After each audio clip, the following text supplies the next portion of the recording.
I wanted to show how the optimized idle system works on the Freightliner. Freightliner actually has a couple videos for this, and it's a good video, but I have drivers ask me on a regular basis how to work this system, so I wanted to show how it's done. I've got the truck off. You can do this with the truck running or while it's off. I just am doing it while it's off.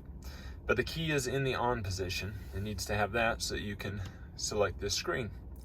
So go to Vehicle Settings, select this menu, select Optimized Idle. It gives you this warning message. You press OK. Next, it asks about interior comfort mode, on or off. I'll talk a little bit more about that here in a second.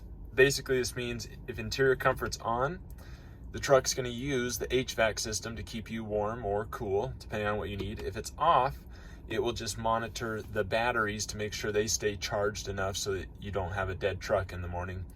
I think it also monitors some fluid temperatures in the engine so that you don't get too cold. So once you decide which mode you want, you press OK.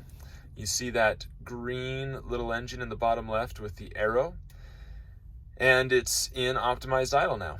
If it needs to start, it'll start very soon after doing this. This truck's been sitting in the sun and it's actually kind of warm, so I don't think it's going to turn on right now. Let me show you some stuff back here in the cab. If I had turned interior comfort mode to on, I'm going to use these controls to control how this works.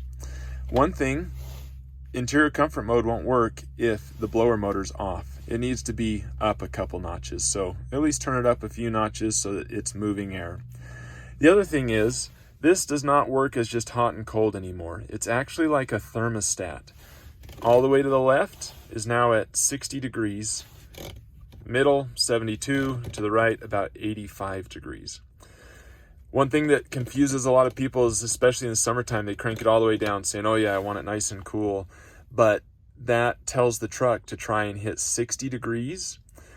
And it's very hard for the truck to do that, especially on a hot night. What'll happen is the truck won't hit 60 degrees inside, and the optimized idle system will think something's wrong, and it'll kick off, and then people are calling saying, hey, how come this isn't working? And you can do the same thing if you crank it all the way to the right when you're trying to get really hot on a super cold night.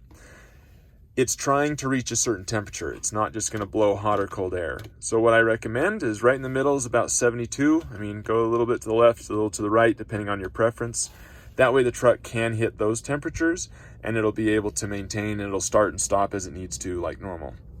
Now, in the cold, I recommend doing interior comfort mode off if you have an S-bar heater, because then you can just use this to turn your heat on. And so I can enable this and this screen lights up, which makes it awfully hard to see. So I enable it and then I can change my temperature.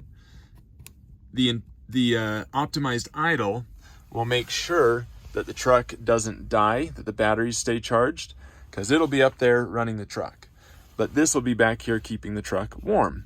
It's a much more efficient way, and it saves fuel instead of using the truck engine and using the heat from here. So I recommend interior comfort mode off, in battery mode, and then use the S-bar heater to provide your heat. Obviously, in the summertime when you're trying to keep cool, the only option is you're going to use the interior comfort mode to stay cool. That's about as comprehensive of a review as I can give you. Hopefully that helps and gives you some instruction on how that works.